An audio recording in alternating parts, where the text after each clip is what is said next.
skip verse people who feel like taking the first row, or should we just leave it empty? No one? There's someone sitting. Oh, there are? Okay, good. There's any snacks. So my name is Matthew Frankel. For those of you who have been to the seminar, the sessions in the past, thank you for continuing to come. We appreciate it. Oh, you want me to hold the mic? Yeah, please. Okay, sure. Excuse me. Is this okay? Yeah. So for our guest today, and actually let me take a step back because this is our first session of the semester of the year. For those of you who've been here before, you guys know that what we try to do is bring in some of the best and brightest within the state to provide their perspective, both from a leadership standpoint and also from a professional standpoint. It provides us with an opportunity to learn what people do for a living, how they got there, and hopefully it provides you guys with an opportunity to ask some questions about your own career or about some of the passions that you're looking to pursue later in life. Today, to start off our seminar this year, we have Chrsty Jackson as our guest, and frankly, you will not find a better strategist, a better, well-connected, what should I say, executive than Chrsty. As part of our program, I normally allow our guests to talk a little bit about themselves and their bio, but a few things you just mentioned to lead off, if I could. She is the CEO and president of City Strategies, which is a very important public affairs institution in New Jersey. She is the former campaign manager for Senator John Corzine. She's the former state director for Senator Lautenberg. And she has worked in the state legislature for a number of years as a general counsel and an overall strategist. So we're very lucky to have someone of Chrysty's experience and knowledge with us. Literally from another town that's like 2 or 3 minutes away, you would say, I'm from Metro Cleveland. So when I was looking for, and this is a true story, when I was looking for an apartment in the area, I was looking at Montclair, I was looking at West Orange, and I would say to people who are outside of New Jersey, I'm looking at Metro Newark. And people would say, what's Metro Newark? And what I found about New Jersey was we don't have a strong affiliation with cities here. We're very suburban oriented, and I thought that was very sad. Because I had come from a great city, and I thought Newark was fantastic. I stood on the corner of Broad and Market, and I heard 3 or 4 different languages, and I thought that that was just simply wonderful. So having traveled really all over and settling in Newark, I thought, what a gem. But I always felt, and I still kind of feel, that because of where Newark sits, really so close in the shadow of New York City, it almost has an inferiority complex. And I wish it didn't, because I just think there's so much to offer from being in and around Newark. Yeah, and let's focus about that, what you have to offer, because I think a big part of what we're trying to do is showcase pathways for all of us when it comes to our professional life and when it comes to our professional passions. So talk to us a little bit about what you do in City Strategies. Talk to us a little bit about the void that you fill within the marketplace. And for those of us out there in the audience who don't particularly yet define a passion or define a career, what kind of career have you created for yourself from City Strategies? So, as part of the work that I do, I strategize for clients alongside my partners in key areas concerning education, transportation, in terms of institutional advancement, for real estate and economic development, portfolio work. So typically a client will come to us and say, I have X project or X issue, can you help us advance that particular issue? And they'll hire our company to really help them find value, a value add for this particular project in a particular issue area. But I will tell you that going to law school, I was supposed to be a judge. I have had a completely different pathway to the work that I do in public affairs. I didn't see this coming at all.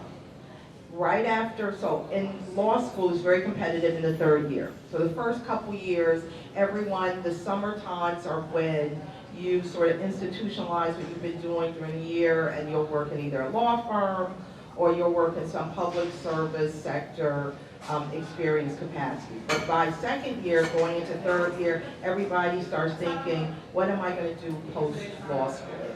And I started interviewing to do clerkships. And I was accepted to a clerkship. But the dean of Rutgers at that time was, Dean Janice. I'm trying to think of her last name, and she was terrific. And she was in charge of the Urban Students Program. If there's one shout out I can give to you, use your resources.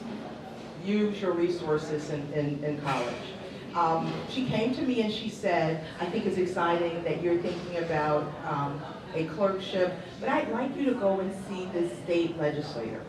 Her name is Winona Lippman.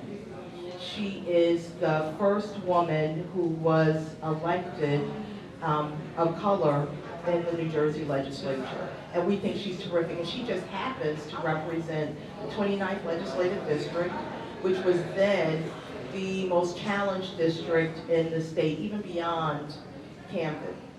Go visit her. She's looking for a legislative aid, and she likes law students. One, because she didn't have to pay us a lot, and she gives you sort of a full discourse and an exposure at a level that you never have in any other opportunity.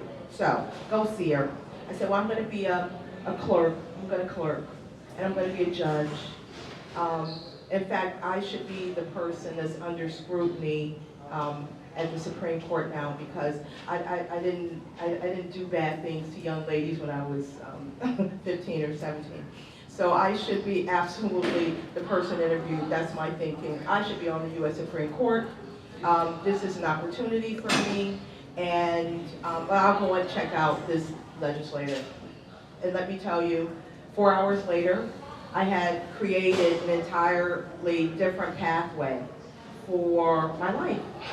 And it was, sometimes you'll have a magic moment and you'll realize, wow, I'm meeting my passion. I can't explain to you what that magic moment looks like. You're all going to have it. But when you meet your passion, you start configuring yourself differently. And I, after talking to this state senator, decided I'm going to work in this space. This public policy space is impactful, it's important, it changes people's lives. It does it in a way that it has real currency for me. I knew I was meeting my future. So that's a great segue to, I think, an important pillar of this seminar class, which is this notion of finding your passion, and specifically finding it in a place where perhaps you might not have looked had it not been for outside forces, whether it be just luck, whether it be a mentor pushing you in that direction. And one of the things that I think what we've been trying to do is really focus on those different pathways and to emphasize how important luck is that gets us to the places that we need to be. So for those in the audience who, perhaps don't particularly have yet developed a passion or have a good sense, or even if they do, to your point, you had a pretty good sense of what you thought you wanted to do, and it changed, mainly because of luck, because someone said to you, Chrsty, you should talk to this state senator. How do you create luck, whether it be at a very, very young age, where you're still in college, or perhaps just in graduate school or law school, or later in life, when we are out there looking for clients, as you are, for city strategies and connecting with people? How do we create luck for ourselves, no matter where we are on that chain? Well, one of the things I hope that all of you do is try and find yourself a life mentor and a professional mentor. I have a few. And I say life mentor, someone who you see maybe as part of your everyday life or maybe not as part of your everyday life, but whose value systems and whose life work sort of speak to you in a value-based way. So you look at this person and you say, you know, Dr. Smith, wow, she really has it going on. How do you find that? What are the ways in which You can find them in a variety of different ways. So you can find them just by sheer luck as part of your opportunity to go to school, right? So you can find them. You could say, you know, Matt Frankel, I see Mr. Frankel, he seems to know some interesting people who will come and share time. So he might have a portfolio that's interesting to me. Let me go and talk to him. I would say that we have these folks as part of, especially in this type of rigorous college experience. They may not be a part of your curriculum per se. It might be outside of your curriculum. I will tell you that I have mentors who do nothing in the law. I have mentors who share science and technology backgrounds. I have a former Supreme Court justice from the New Jersey Supreme Court,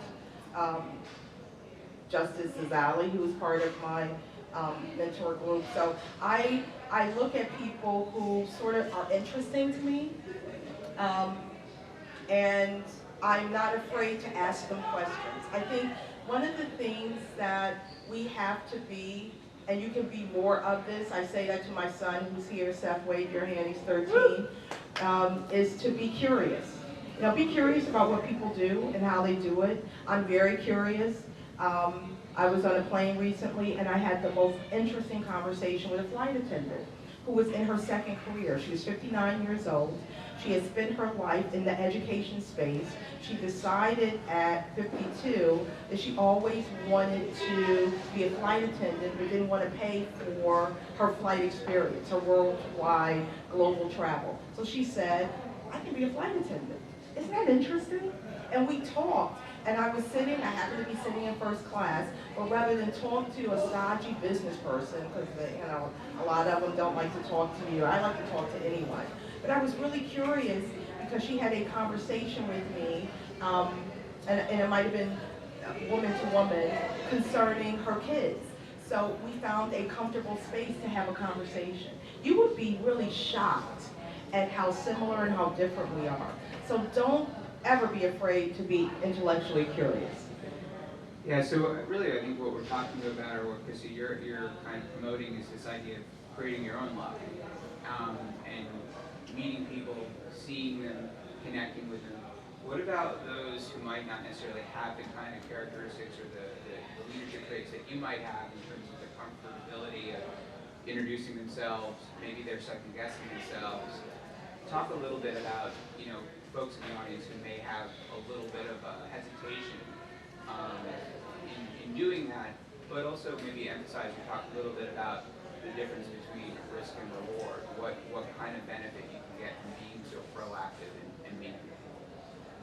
Well, if you have a phone, and all of you do, because you're of a generation where that's tied to your hip, right? You have an opportunity to be anonymous. You can meet people in social media spaces where you can ask questions, where you don't have to confront them in a way that might feel uncomfortable. I would say to you that if you are part of this community, that you really don't have an excuse. The risk is, you have to be purposeful in your life. Be purposeful. Be someone that, if someone's describing you, how are they describing you? So you have to think about, what's my purpose? Like, what am I here to do? You don't have to answer that, be able to answer that at 18, 19, 20, but you have to begin to think about it. You have to begin to recognize what your value systems are. We're being tested in a way as a nation and as a community of civically engaged. So if you're here, you're civically engaged, so you're part of a community. To challenge what it is we really care about, but understanding what that caring is, what that meaning is something you're going to have to start really thinking of the rigors of now, where you can afford to have that time to think about it. Yeah, that's such a great point, and it segues right to where I was hoping we could go, which is to talk a little bit about that passion for you and how you discovered, I guess, you know, at the base is really the law and justice and addressing some of the more legal issues around our state, in this case, but also around the country. How did you get to that point, especially at around the age of 18, 19, 20, where you realized that this was a passion? And I also want to emphasize the point that in discovering that passion, that led you not just to an education and to connecting with people, but it also eventually led you to, you know, the career that you have now. And so if you could talk to me a little bit about what it was like to discover that you cared about the law, and then how that passion ultimately developed to your current role running this major public policy and engagement company. So I think my first discovery that I really love the law is actually really basic. I believe in I guess you could call it the underdog. I'm an underdog champion. I come from a city that is constantly being reminded that they were the mistake by the lake. Before Cleveland won the championship, if you were from Cleveland, you were proud because you were sort of stubbornly bullheaded as to the fact that in terms of our human capital, I think the best and the brightest and the most wonderful people came from Cleveland, Ohio. Woo-hoo. So I'm stubborn in thinking that, and I really do believe this, I think that the cure for cancer is sitting in a classroom in Newark, or Camden, or Cleveland, or Detroit, where the resources might not be plentiful, but that there's a big brain there that's just, you know, trying to discover his or herself. So I'm always searching for an opportunity to bring access and opportunity my whole life. I was the person that would, if there was a wrong in school, I would be the one to champion. I was always a part of like the debate. I was always questioning why. And that why, I think, led me to Winona Littman when she said, I'm working on legislation for pay equity for women. And I'd love for you to be a part of my team to help me pass this legislation. I had never thought about pay equity. I'm being perfectly honest, I was 21 years old. Every 2 weeks, I've been working since I was 15. I got a paycheck. I assumed that the boys that were working alongside me got the same paycheck, that they worked the same amount of hours. I didn't know that from an equity standpoint, the more women progress in certain fields, the wider the gap becomes in terms of equity. When I started educating myself on what that meant, I was like, whoa, I have to be a part. I have to be, even if I'm a small part, that's meaningful. I have to be a part of the system that changes that behavior. And that's where she really hooked me, because it's almost like someone laying bare, well, what do you stand for? I mean, you can stand for making a whole lot of money, because I have had the opportunity to make a whole bunch of money. But at the end of the day, you have to serve the passion of what's important to you. I'm not telling you to go out and work in a field where you can not take care of your family. I want you to be able to take care of yourself and your family. But I will tell you that if you're just chasing money without a priority or a passion, you become empty. I will say to you that when I go to all of my alumni events from Rutgers Law School, everyone says the same thing about me. Chrsty, you look really happy. You look happy. Because the ones that chase the partnerships, they got the partnerships, they got the boats, they got the second and third houses, but many of them have broken marriages, alcoholism. Things happen as a result of chasing money. Don't chase your passion, because the money will come. I'm just letting you know. Chase your passion, the money will come.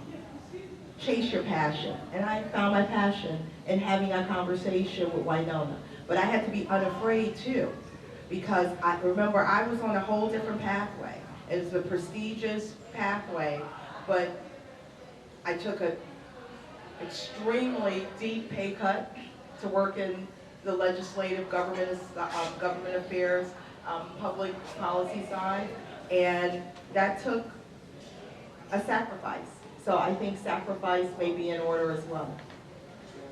So, as we look to the pathways that all of us are going to choose, anchoring that in passion, obviously, is an important takeaway that we're getting from some of your comments today. Define for the audience, for those of us who might not necessarily be versed in government affairs, or Trenton, or Senator Lautenberg, or Governor Corzine, or whoever it might be, for those of us who perhaps have a passion somewhere else, talk to us a little bit about what the kind of work is that you were doing when you were working in Trenton. So when you're sitting with a state senator and she's getting you all excited and your passion is building and you want to deal with pay equity, what exactly does that mean in terms of dealing with pay equity? So when you really educate yourself on what the particular issue area is, but then you have to, and you guys do this as part of your work as students, you have to come up with a plan. And depending on where you are in the legislature, and when I first began in the legislature, we were in the minority. And that's a much different strategic position than being in the majority. The minority position, and Tom Kean, when I first came into office, Tom Kean was governor, and there was a Republican Senate and a Republican Assembly, but it was a closer number in the Assembly than was in the Senate. In New Jersey, there's 120 seats. There are 80 Assembly seats and 40 Senate seats. Yes. Is it? Yes, I think it's one. And we were in the minority. So you have to position yourself to work with folks who are on the other side of the aisle.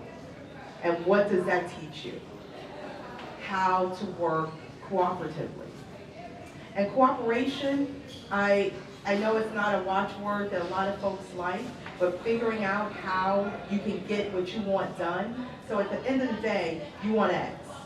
But to get X, you have to figure out how you can work with a variety of different groups to get X.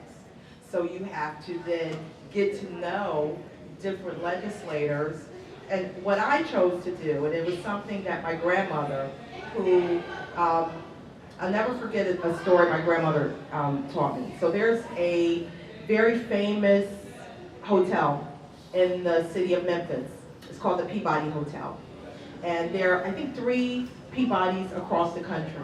But you will know a Peabody Hotel because at 3 times during the day, they have something called a duck walk.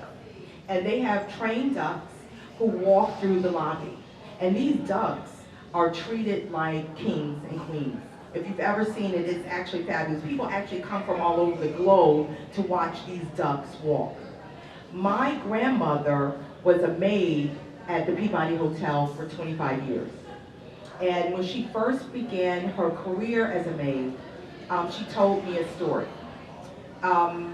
She was probably 2 or 3 years in as a maid, very young woman. My grandfather at that point had suffered a disease as a result of inadequate health care.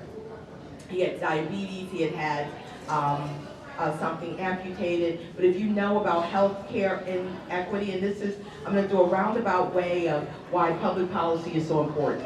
So my grandmother was a young woman, and she had 7 kids. Yes, I know. But in that age, in that era, you had a bunch of kids.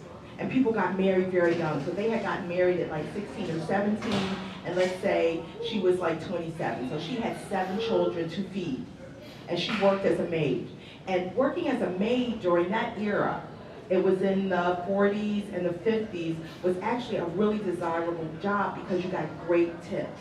Well, someone who stayed at the hotel accused my grandmother of stealing.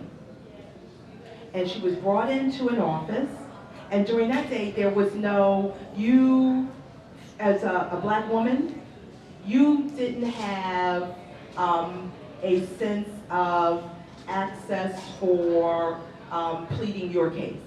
You were tried and convicted on whatever a white person decided you had done. So they told her that she was going to be fired. And she went to what they then had, like a locker, where all of the maids went to change. And she went and told a couple of her colleagues that she had just been accused of taking money. She told them, I've never taken anything in my life. I would never take anything in this job is too important to me to risk taking. I have not stolen this, but they said, you're going to be fired, go and collect your items, and you have to leave. Her colleagues, so the word started going around that Eula was getting fired. And Eula, because of her story, was a favorite amongst the maids. She was the type of person that, and you might know, I have friends like that, if they needed a day off, Eula would be there to fill in for them. So she was a personal favorite. The maids that day, and this is why this is important, to understand what your personal values and understand what your history and where it can bring you. The maids that day, all of them went to the management and said, if Eula leaves, we leave. Why is this story important? Because they were presenting a opportunity for management to make the right decision as a collective. There is power, there's power in collective reasoning, working together cooperatively for a common good. There's power in that. And I learned that from working in the legislature. And one of the best lessons that I learned in my legislative activities was you can pull together the right teams and really have real impact. And my grandmother's been dead as long as my son has been alive. So for 13 years, she's been dead. But every so often, I think about what it took for those 10 or 15 maids who threatened management to shut down one of the most storied hotels in the country based on this one person. We can all have impact if we choose to have impact. And I recognize that even as a young legislative aide, I can and could have impact in telling my story and working with other legislative aides. And one of the things I became very good at was saying to other legislative aides as part of bringing a team together, can we sit down and have a cup of coffee? And I became what they would call the living room aide. If Chrsty gets you in the living room, it's done. You're gonna get, it's done. Because once she starts trying to find commonality, she's gonna find it until she gets it done. That's great. So that also leads us to another important part of this seminar, which is leadership. And one of the things, obviously, I couldn't help but think about when I was listening to the story about your grandmother was the leadership of your grandmother, the leadership of friends, colleagues, and even the leadership of the management of the hotel. As you've gone through your political or professional development, first as a legislative aide, then ultimately all the way to the point where you're whispering in the ears of our governors and our senators and advising them on important matters regarding our state. Can you talk a little bit about your leadership development and specifically the challenges that you face, whether it be as a woman, as an African-American woman, whether it be as just simply someone who perhaps at one point at a young age was kind of down low at the voting poll and then through leadership rose to the top. What are some of the challenges that you face? What are you thinking about when you're dealing with a leadership issue and you're frustrated, or perhaps there's something that a skill that you'd like to develop? How do you deal with challenges as a leader? So in each of the assignments that I've had, it's really called for a different assessment of what the goals were for that particular assignment. I will say that I learned the most, I think, when I worked for U.S. Senator Frankel. I was the youngest and the first African American to head up a state office of a U.S. Senator. And I had a chip on my shoulder that I had to eventually rid myself of, knowing that, so first, when you hear about people are the first, it's the first this or the first right now, we're looking at electing the first African-American governor, woman governor in the state of Georgia. And you think about, like, what does that mean? In U.S. history, we've never had a black woman governor in U.S. history. And so people are capitalizing on what that means, but she has a special subset of issues that will confront her just getting to that place. And I will say that I think I have faced as much challenge from being an African American as I have being a woman. So equally challenged. I work in a field of men. Now, in current U.S. history, women are approximately half of our law school classes. That wasn't always the case.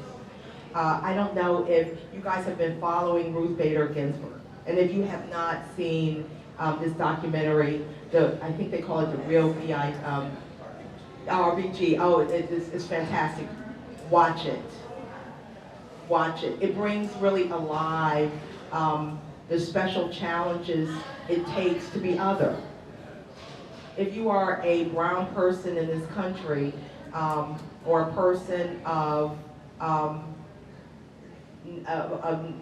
less than middle class, you are challenged differently than you are in other aspects of your life. And I will say that when I worked with Senator Lautenberg, true story, one of the first things I did was try and pull the whole team together to get buy-in from them on my leadership. So I said, let's go down neck. And let's go to, I don't know, Casa Vasca or what, one of the local restaurants. And I had set up an opportunity for each of us, but it was going to cost everybody $25. And $25 today, I don't know what it means to a college student, but $25 for my staff, who ranged from making $40,000, let's say, to $100,000, meant something very different, depending on who you were and what your circumstances were at home. And I'll never forget this. Maida Liebman, who was then working in projects in Medicaid and Medicare projects, said, I'd like to talk to you. I said, absolutely, Maida. And Maida was probably 20 or 30 years my senior. She said, I know you're my boss, I may get in trouble, I need to tell you that that was inappropriate, what you just did. And I said, what was inappropriate? She said, don't spend my money. You have no idea what $25 means in my life. Get to know your staff first And like, if you're paying, that's fine, but don't spend my money. And I was like, and it rung as clear as a bell. You have to know your audience. You have to know who you're dealing with. You have to be able to do research in where people are living their ordinary lives. But I'll never forget Maida telling me that, and that was probably 25 years ago. She said, don't spend my money. It's not fair. We have administrative assistants who don't make nearly what some of the projects people make. Some of the other legislative aides, your top lieutenants in your organization. Don't spend money. And I think if we had more, because you guys are going to be the next CEOs, so you're going to be running companies. You're going to be running divisions. You're going to be institutional leaders. Get to know your people. Know where they live their lives. Know what they're going through. Understand why that's impactful. I will say training helps. I got an immense amount of training, and that helped, and that has sort of determined how I worked with people. When you think back to that moment, and you were being provided this feedback, I would imagine that that was a moment of adversity, in the sense where you could have easily reacted one way, but you chose, or you understood what she was saying, and you chose to go another way. Talk to me a little bit about when you're in those leadership roles and you do something wrong, or you meet a challenge that you're not 100% sure you've met, and you're dealing with a level of adversity, and I think we all face adversity every day in some capacity. We don't keep everybody happy all the time.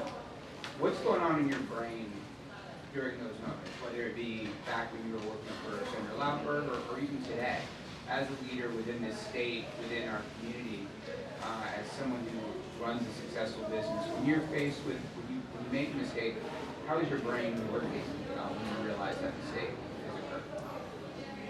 Your first inclination when you've made a mistake is to be embarrassed. I am just being completely transparent. It's gotten better over time as I've matured in terms of decision making, but my first inclination during that magic moment with Maida was, wow, am I embarrassed?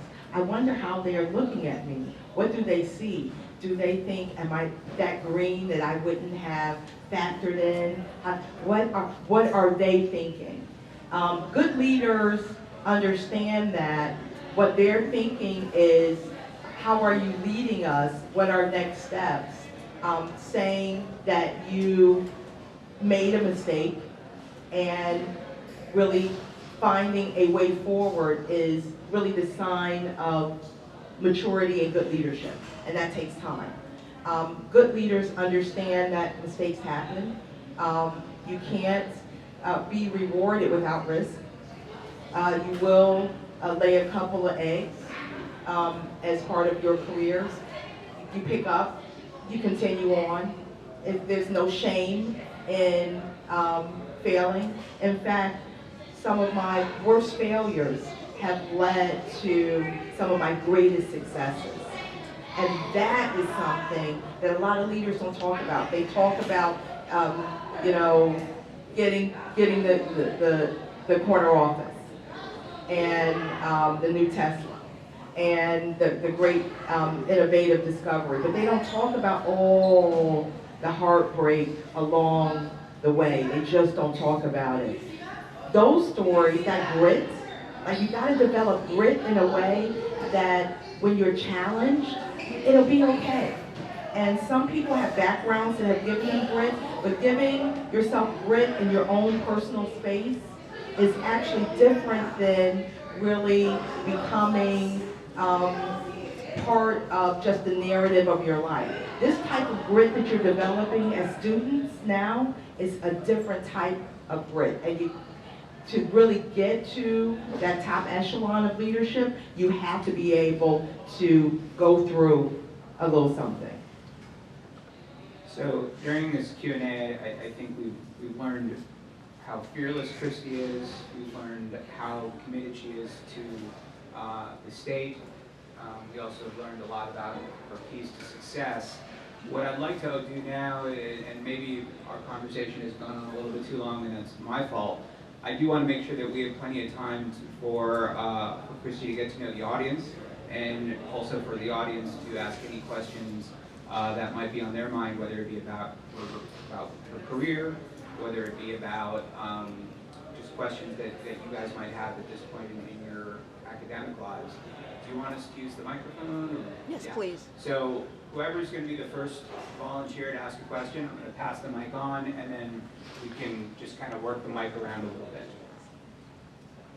Hi, my name is Ariana. I'm currently a government international studies major on a pre-law track.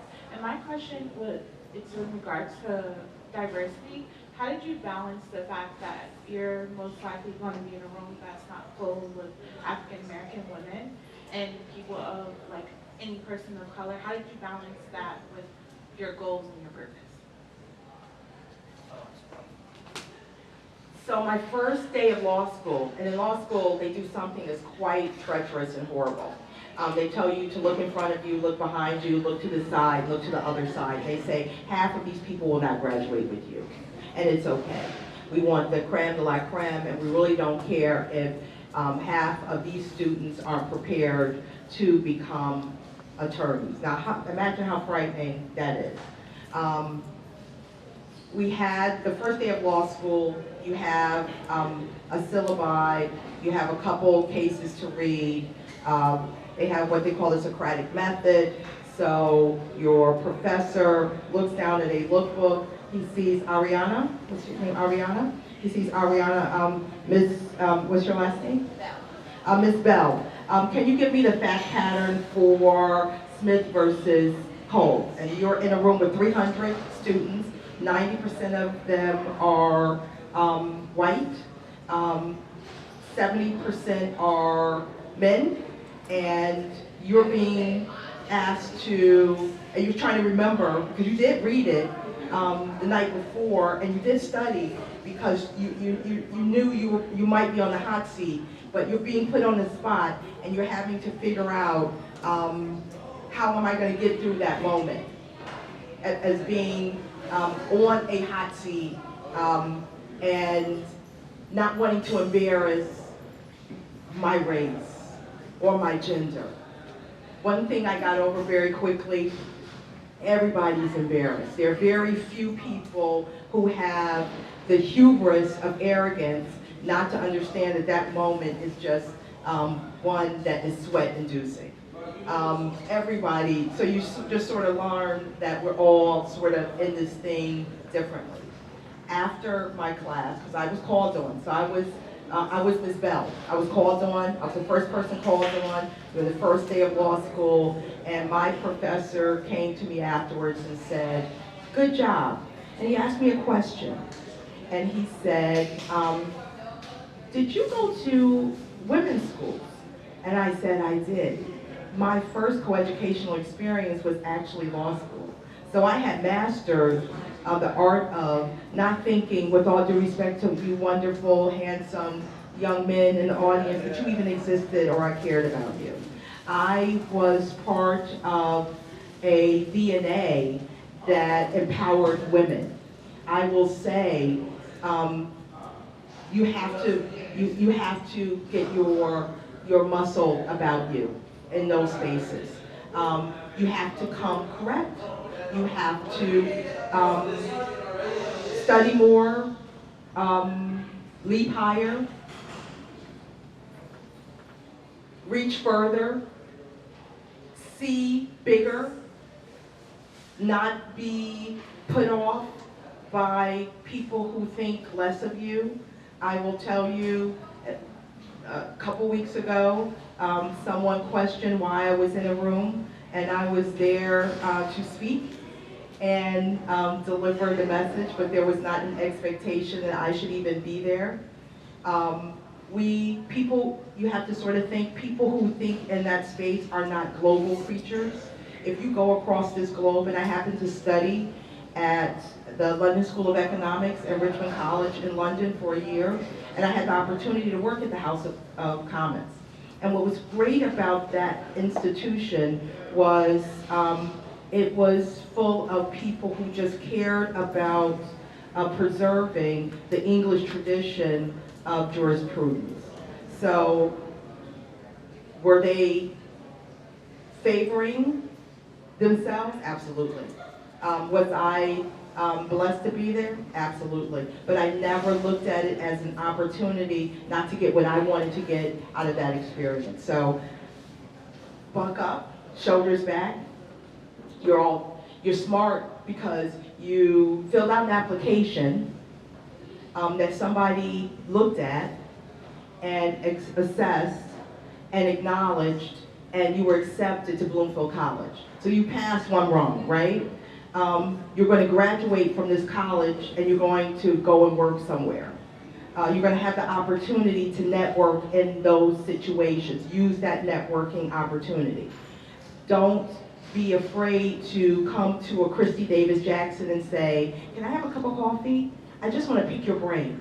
I'm looking at X, Y, or Z. I've had young people that I do that with all the time. I'm looking at X, Y, or Z. You know, I was thinking about fashion management, but I'm really also interested in textile, blah, blah, blah. I may not know the pathway for you becoming the next, I don't know who the next big designer or who's the latest person. But one thing I do know, and I'm a subject matter expert in, is how to leverage value, especially human capital value. Utilize the space that you're in, but gain as much experience as you can in those experiences. And really don't look back. I think we had a question back here.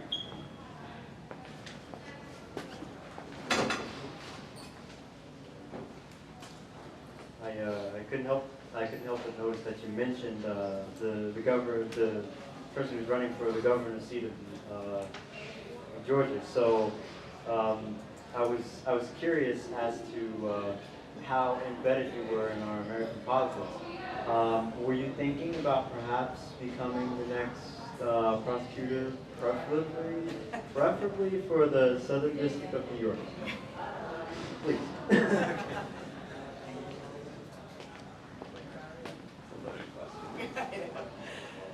No. So I've been asked to run for office several times, and I'm really better behind the scenes. When I first became John Corzine's campaign manager, John Corzine was then chairman of Goldman Sachs, which was then the leading bank in the world. And he had just been unceremoniously, and this has come out since that time, sort of chucked out of office. It was a coup. If you read, there are a couple great books about Goldman Sachs, and they have devoted chapters on the coup at Goldman Sachs during that era. So he was actually looking for an opportunity in terms of his next stage. We met at his favorite restaurant in downtown Summit. I was working then in public affairs at Warner Lambert Company, very happy, had a bunch of shares, and nice salary, all the perks. And he said, I want to do X, Y, and Z. And this guy, who was worth then about $600 or $700 million, was the most progressive corporate raider, banker, business person, Wall Streeter that I had ever met in my life. And I had known quite a few Wall Street tycoons, and I was confused. And he said, I would like to run for office. And that's when I decided I'm much better behind the scenes. And in helping him shape, Why is that? I think I don't have the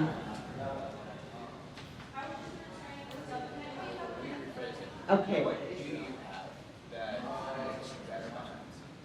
I have transparency and the ability to tell the truth in a way that I hope my clients can take it to move them forward. In sort of shaping the way that the world works now, especially with our phones that can record everything. You might have an unrehearsed moment that goes global that has nothing to do with how you live your life. I never wanted to be subjected to that scrutiny for myself or my family. So I decided probably not the best fit. I know we're past the hour, but I know Chrsty would be willing to take a couple more questions if there are any. If anyone has any final questions, sure. Hi. My name is Mecca. I'm a biology major here at Bloomfield. And I just think a lot of young people always question is what I'm doing. How do you know that what you are doing is what you should be doing? Are you excited about it? Yeah, Are you good at it? I think so.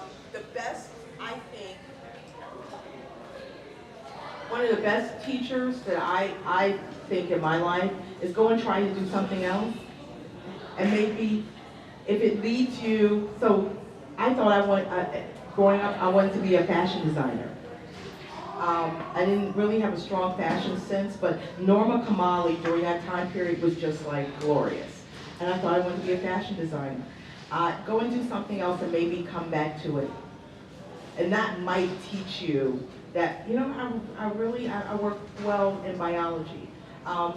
Do you take other courses? This sort of, you have any other interest in any other areas? Take a couple of those courses. Explore while you can when you're young.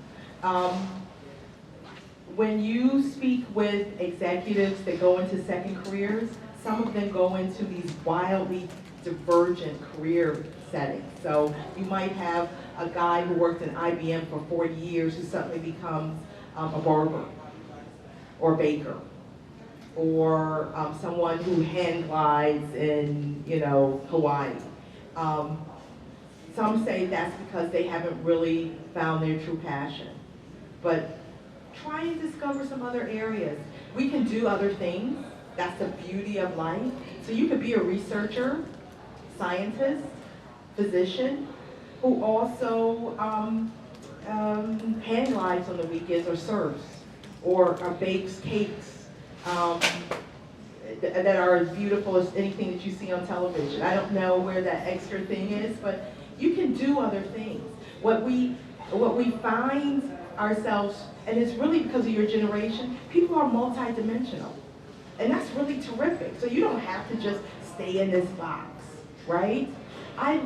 There's the rapper, Chance the Rapper. And one thing I love about him, I just absolutely love about him, he is unapologetically about Chicago.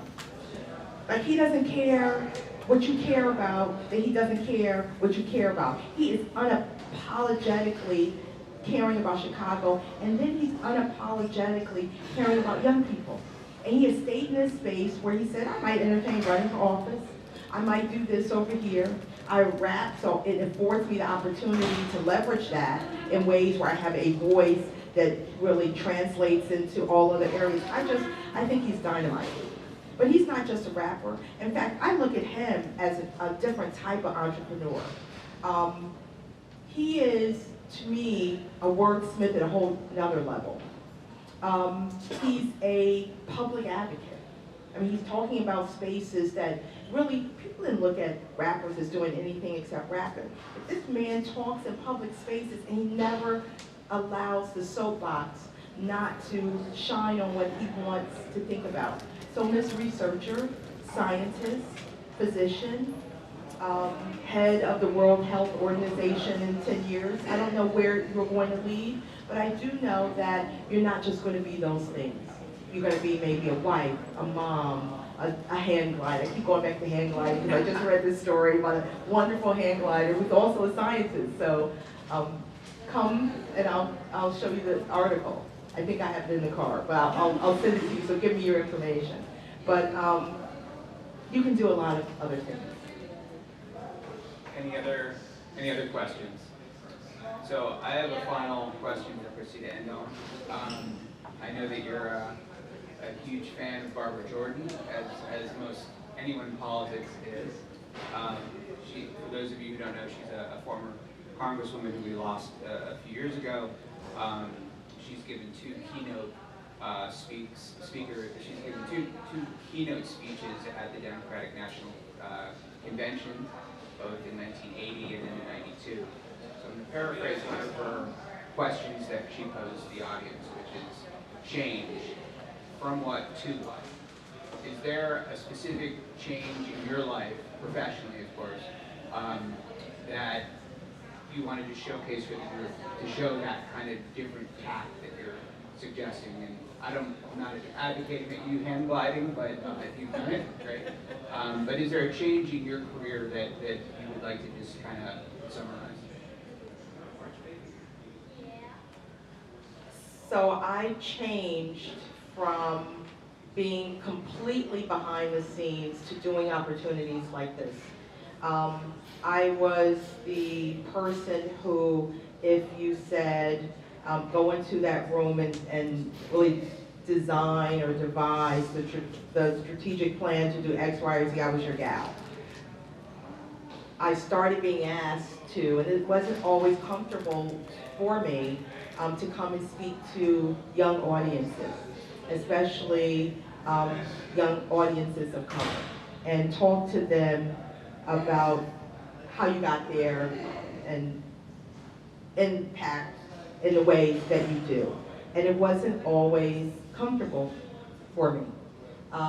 That was a shift, and I needed to shift that because I think you all need to know all the different pathways, how terrific you are, how much we're depending on you and your terrificness. What we're seeing in terms of weather is because we need you to come up with a plan to shift how we use our resources more appropriately. I told you the story about my grandfather and healthcare. We need to make sure there's access and opportunities in all ways that matter for everyone. You're the generation that needs to speak truth to power in a real way.